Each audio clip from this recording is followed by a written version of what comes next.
Detective, starring the world's greatest magician, Blackstone.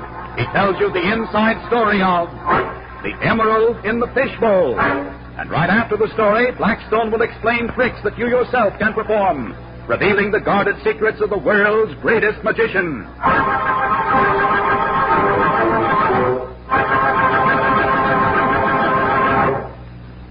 Now, stand by for Blackstone, the Magic Detective. Now to Blackstone's Magic Studio. It's really a very remarkable place. Everything is so curious and unusual. Do you include me in that description? Why, hello, Rhoda. Hello. Well, I wouldn't say that you're curious, but you're certainly unusual. Because of the way I appear from Blackstone's cabinet? Well, that's one reason. Then that big fishbowl is unusual, too, because Blackstone produces it out of thin air in every show. Certainly is a large one. How in the world can he manage that? Oh, here's Blackstone now. Maybe he'll tell you. And maybe I won't. No, you'll have to watch the fishbowl trick and figure it out for yourself. It's a bargain, Blackstone, provided you tell us another of your adventures as a magic detective. And tell it right now. Very well. I'll tell you where the fishbowl came from, because that was an adventure in itself. Did you ever hear of Mrs. Van Layden? Did I? Why, she owns the famous Van Layden Emerald, one of the largest in the world. And she owned this fishbowl, too. Only Mrs. Van Layden gave me the fishbowl in return for the famous emerald. You mean you once owned the emerald, Blackstone? He means he saved it from Mrs. Van Layden, and she gave him the fishbowl as a souvenir. I was there, so I know all about it. And we'd like to hear all about it, Blackstone. Very well. Well, it began when I was invited to Mrs. Sylvester Van Layden's palatial home on Biscayne Bay between Miami and Miami Beach.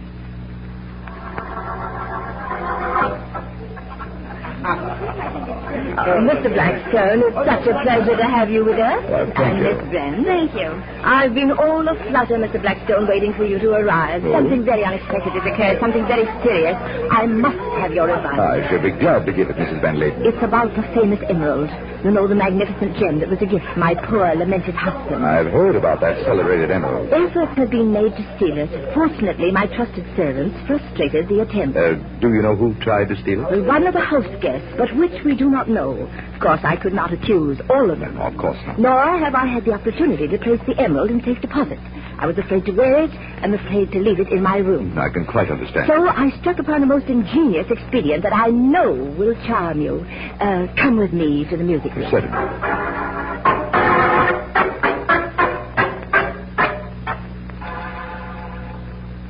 My, what a huge fishbowl. And those goldfish are magnificent. Isn't the little castle artistic? Very. Those colored pebbles add quite a sparkle. Why, yes, there are some red and some blue. And a green one, Rhoda. Why, yes, I see the green one. Are you sure it's only a pebble, Rhoda? I knew you would understand, Mr. Blackstone. Don't you think I'm clever? Very clever, Mrs. Van Layden. Why, it's the famous emerald. That's right, Rhoda. Tell me, Mrs. Van Layden, was this all your own plan? Well, not entirely. I spoke about it to Topton. He's my butler, you know. You can trust Topton? Oh, absolutely. Why, he is the man who nearly caught the thief. See.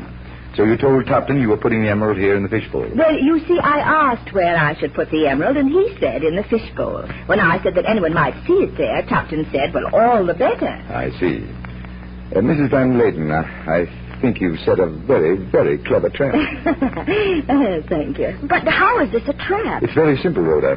If anyone reaches into the fishbowl, he'll get his hand wet, proving that he was after the emerald. Exactly what Topton said. Now, you said you suspected one of your guests. Yes, his name is Monte Pelroy. Mm-hmm. He's lost a great deal of money gambling, I understand. Enough to risk stealing your emerald? I am afraid, yes. I have heard that Monte knows a great many doubtful people, but I learned it after I invited him here. Now, if I introduced you to Monte... I think it would be better to introduce Rhoda to him, and don't tell Monty that she works with Blackstone, the magician.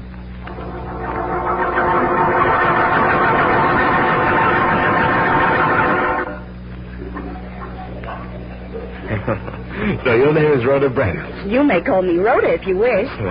Mine's Monty. Anyway, Rhoda, I like you. Oh, quite a compliment after so short an acquaintance. Well, I mean it for a genuine reason. Different from most of the other guests. Oh, just how do you mean? Oh, most of us are snobs. They have money to waste and time to waste. Don't you ever waste both, Monty? I have in the past. That's why I regret it. Look at the faces that you see here. Hmm? Do any of them appeal to you? Why, yes. For instance, there's a very distinguished-looking gentleman talking to Mrs. Van Layden now. Oh, that's Blackstone the magician. He's a special guest this evening. Oh. And I think I know why. You do? Yes. Mrs. Van Layden wants him to protect her precious emerald. Somebody tried to steal it. Why, how terrible. And in my opinion, it was an inside job. Look over in that corner, Rhoda, near the fishbowl. Yes. You see that dapper man? Mm-hmm. Now, who is he? The butler. His name is Topton. He's watching that fishbowl. And do you know why? I couldn't guess. Because Mrs. Van Layden put her emerald in it, right among the pebbles, so as to fool people. I saw her do it. And does Topton know? I think so. I have a debt to square with that chap. What kind of a debt? A gambling debt. I lost money playing cards with some friends of Mrs. Van Layden. Only they weren't. Worth what? Weren't her friends. They were crooked gamblers who had learned all about this place from Topton. That's how they posed as respectable people. You're sure Topton told them? Yes. Now listen, Rhoda. Let's take turns watching that fishbowl. We'll stroll over in that direction. All right.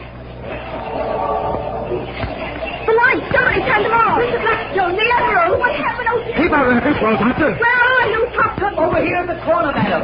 Hands off, Topton! Oh, so it's you thief. I'll handle this. Find that light switch, Rhoda. Here's the light switch. Ah! The emerald is gone! Oh, I did my best, madam, to save the emerald. Did your best to steal it, you mean? And you succeeded. Ah, but my hands are dry and his are wet. That's because I was grabbing your hand, Go Topton. ahead, both of you. Let's see those hands. Yes, Topton's are dry. Monty's are wet. Then that clears me, sir. I would suggest that you search Monty Pelroy. But I tell you, I moment, Topton. Why did you turn off those lights? Turn off the lights? Why, You were nearest to the switch. In fact, Monty couldn't have turned them off. He was on the other side of the big bowl. That's right. I just turned on the light, so I know. But it was to trap a thief. And trap a thief you did. I'm going to search you, Topton. Oh, no, you don't. Yes, Now, Topton has the gun! Oh. I have the gun now, Rhoda. And there's the emerald. In Topton's vest pocket. There's the thief, Mrs. Van Layden. Your own butler, Topton.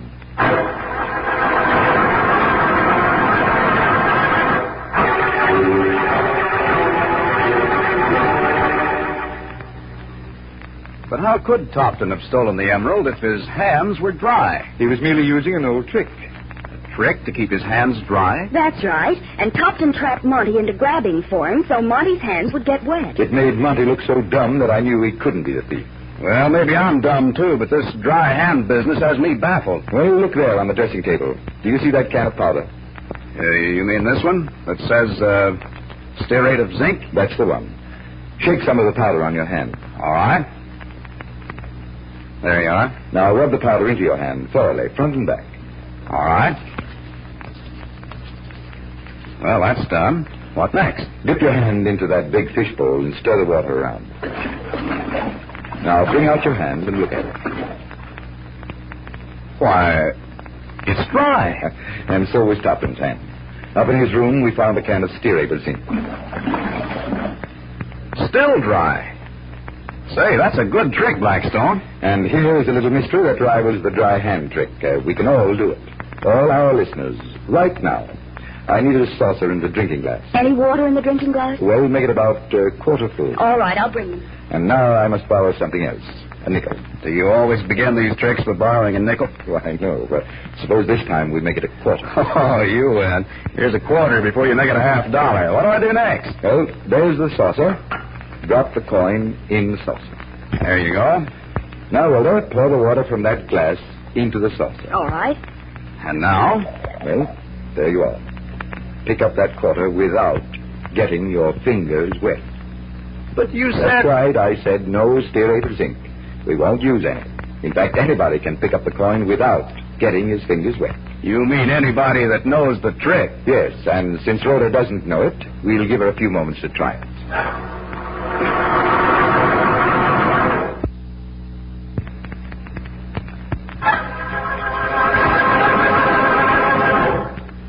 And now, Blackstone, how about the coin and the saucer? Well, it's still there. Rhoda hasn't figured it out yet. Well, now, wait a minute.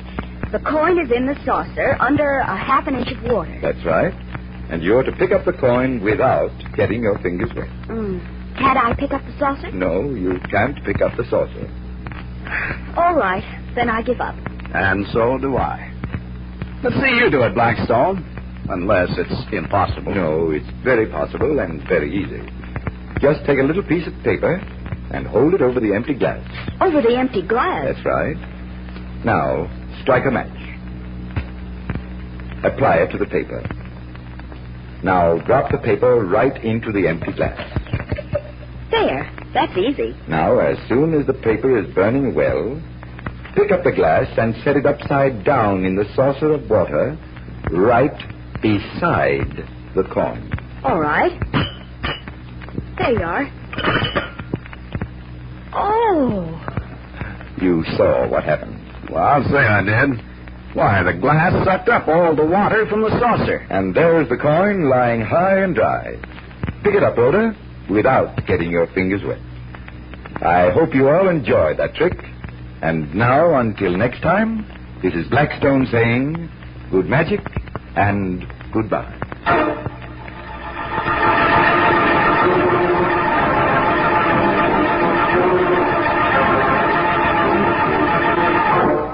Stay with us next time when the world's greatest magician, Blackstone, tells us the story of the Maharaja's Gold and explains more tricks that you yourself can perform. Listen in again to Blackstone, the world's greatest magician.